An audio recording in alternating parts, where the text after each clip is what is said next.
لکھنے والے نے لکھا ہے کہ میں مسجد میں بیٹھا ہوا تھا اور نماز کے بعد میرے قریب ایک چھوٹا بچہ اپنی دونوں ہاتھ اٹھا کر اللہ سے دعا کر رہا تھا۔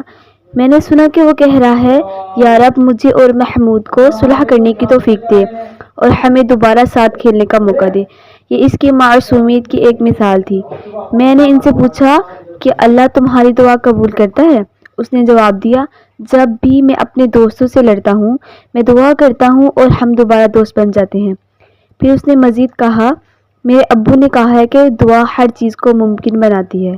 اس کی معصومیت نے مجھے بھی اپنے ہاتھ اٹھا کر دعا کرنے پر مجبور کر دیا۔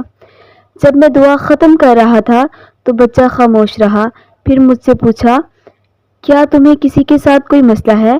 میں مسکرا کر بولا، ہاں بہت سے لوگوں کے ساتھ۔ اس نے کہا، ڈرو مت، اللہ کے پاس ہر چیز کے لیے وقت ہے اور وہ ہم سب کی دعاؤں کا جواب